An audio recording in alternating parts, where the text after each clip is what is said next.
Welcome to Unit 4 of the German Historical Institute's Statistics for Historians course with Dr. Luke Blaxall of the University of Oxford and Dr. Caspar Bielen of the Turing Institute.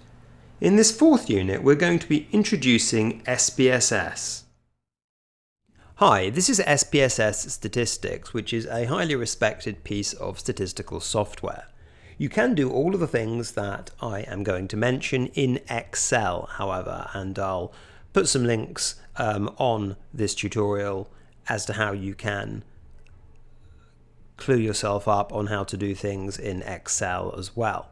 Anyway, so SPSS. Now, this data that I have open that you can see here is some previously arranged and prepared data. And of course, how you prepare your data for analysis in SPSS is in and of itself something that's quite a major operation. What this data is these relate to election results in the 600 or so constituencies in the British Parliament. And this page here is for a particular general election in the year 1900.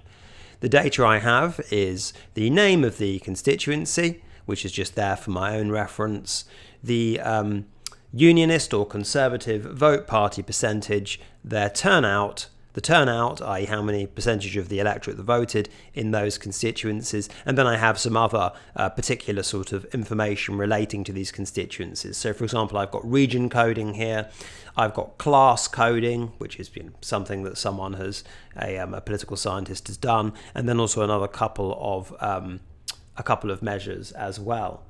I should say that all of these lists, these categories are data of a particular kind.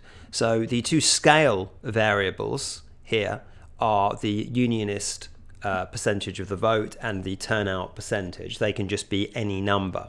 Whereas the nominal variables are categories. Now sometimes I might represent categories, for example, the 15 regions that the United Kingdom is divided up into by names, or I might represent them by numbers, but nonetheless they are categories. The fact that it's category 15 rather than category 2, is just the label of the name of the category, not that number doesn't have any kind of sort of significance beyond as a categorical variable. Now, I'm going to show you how to do a number of pieces of analysis here in SPSS, and I should say that this is a very complicated program and would take many months to fully master in all of its glory, but I'm going to show you how to just do a few simple things here. Now, this data, which is my own data, I came at it from the research question of wanting to analyse the relationship between Unionist vote share and turnout. The hypothesis I was investigating was there was a negative relationship between turnout and Unionist vote share, which is to say that as turnout falls, Unionist vote share would get higher. And this is historiographically important in this field of political history for reasons I won't go into. So the first thing I'm going to show you how to do is just some basic descriptive statistics, like the ones that I introduced in the second lecture. So the way you do this is you go to Analyze, and a lot of functions are here, and to Descriptive Statistics and to Descriptives. Now, you see in this box here, I'm just going to move these variables back to here because I used them earlier. You'll see that all of your categories appear here on the left hand side, and you can move across to the right the ones you're interested in looking at descriptive statistics for.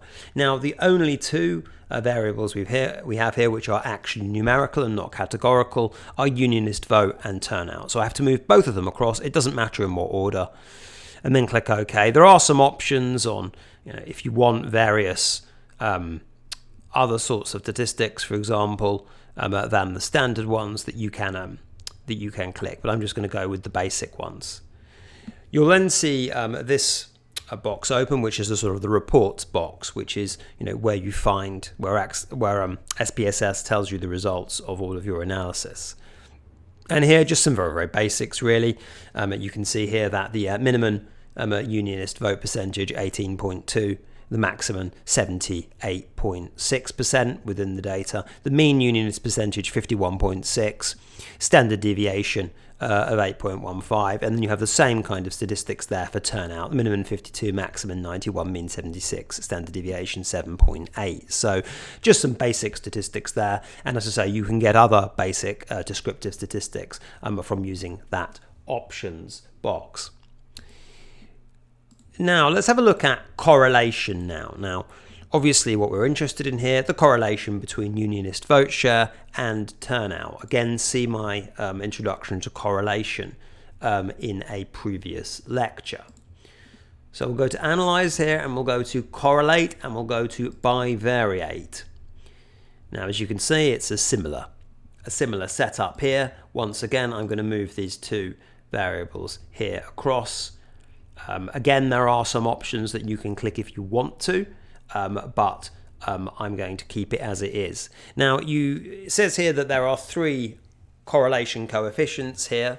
Now, I didn't mention in my lecture before, there are other ways of measuring correlation than the standard one, but Pearson's correlation is the standard one, and that's the one that we're going to just leave here by default. We're also going to be running a significance test on our data as well, which is the equivalent of a t-test, if you like, to see whether the correlations that we flag up are statistically significant.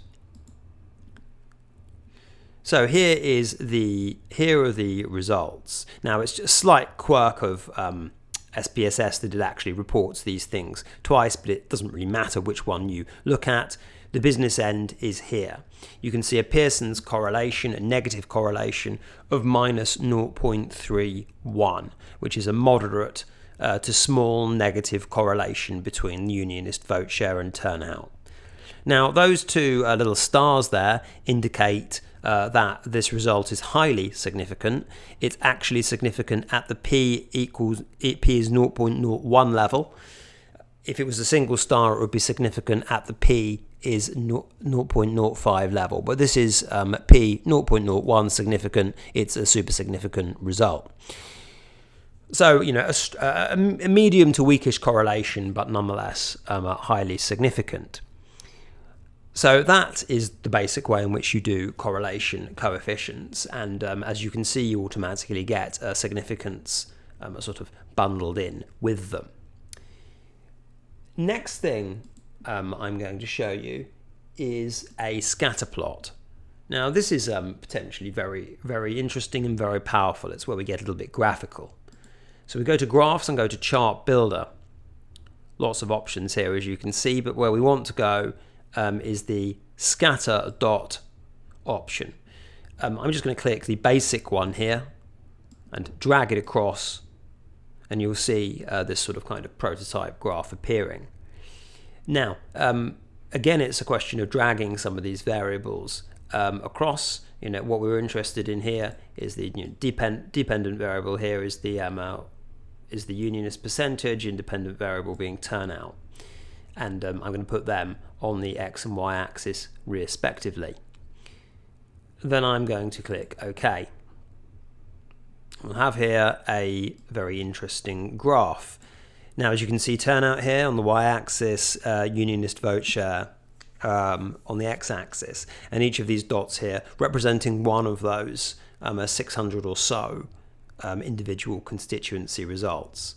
Now, in order to analyze this a bit more, we have to double-click to activate it, as it's helpfully telling us here, and we can do a lot more things in this chart editor here. Now, one of the most useful things you're probably going to want to do is add a line of best fit, and you can do that simply enough by highlighting, by clicking on these, by clicking on these and adding a line of best fit, which you can see here represented by this little icon. Now, it's gone and added a linear correlation line of best fit. Now, I know there's an equation on that line, and we'll come to that later. I'll hide it for now.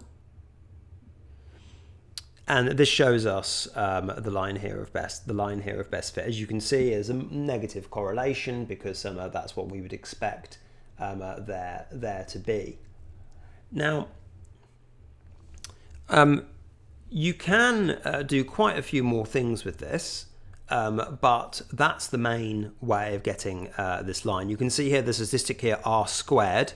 That is the square root of the correlation.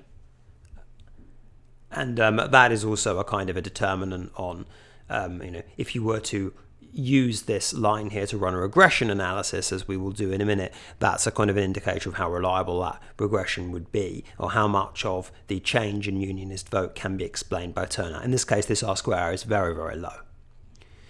Now, one of the concerns, obviously, we're having, I had with this analysis is, there's only a correlation of minus 0.31. The R squared is very, very low. So, we have to be a bit gun shy about concluding there's a strong negative relationship between turnout going down and unionist vote share going up.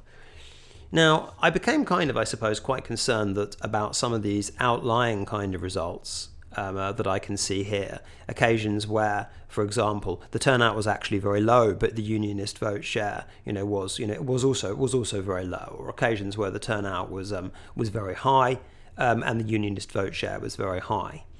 And when I drilled down a little bit more into some of these individual dots and looked at them, I actually found that many of them were from Scotland and Wales. And I thought, well, maybe there might be something interesting going on in Scottish and Welsh constituencies that might not be going on in English constituencies. And I found that if I changed the data, or categorize the data more differently, so I could exclude or model Scotland and Wales differently, I found that some of those results were actually quite interesting and quite different. And this is where some of these other categorical variables we have here come in. As you can see, I've got some for class code, I've got some for regions, and I've got some for country. Now, country is very simple. I've just labelled all of the English constituencies with the number 1, all of the Scottish constituencies with the number 2, and all of the Welsh constituencies with the number 3. But how do I get a sort of a scatter plot that allows me to take into account this sort of additional category? So here's how to do this. So you once again return to graphs and go to chart builder. You then select the scatter plot here to the right of the one you did before, which is the so-called grouped scatter. You can once again, if it's not already by default, as it is here, placed on, you can put your the variables on the x and y axis according to what you want to measure.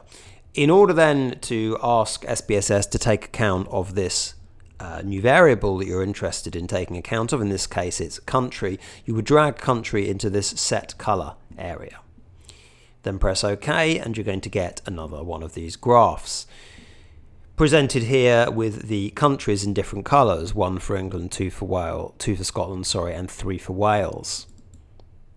We then click on this, you add the trend line in a slightly different way. You right click on a given dot, and then you put on the add fit line at subgroups. I'm going to remove those equations just so you can see what this looks like. So really it's quite interesting in this area because we actually have positive correlations for Wales and Scotland, the yellow line and the green line, but a rather sharper negative correlation for England than we had with Britain alone. And this enables you to see whether there might be, for example, countervailing movements within your data, and it's just a way of analysing things a little bit more sharply. So the final thing that I think would be useful to have a look at is a regression analysis. Now that's where that equation does come into use. But we can actually do a regression in several ways in SPSS, but the way I'm going to show you to do it, which I think is the most intuitive, is again through this chart builder. So let's return now to the ordinary scatter, because that's going to make things a little bit easier. So we're just literally going for the whole of Britain here, and then we're going to show graph. So once again we're back to black as far as these dots are concerned, and we're just going to once again add this trend line. Now, this is where this equation actually kind of comes in. So, if you listen to the lecture on regression, understanding that it's about making a hypothetical prediction. For example, if there's a constituency with a turnout of 72%, what could I expect the unionist vote share to be? Now, the way I would do this is by using that equation there, which is y, i.e. the turnout, 92.06 plus 0.3 multiplied by x. And if you were to solve that equation, x would be the unionist vote share. Now, I should also show you one final thing here. And one of the issues with using this linear trend line here for regression is that the R squared is very low.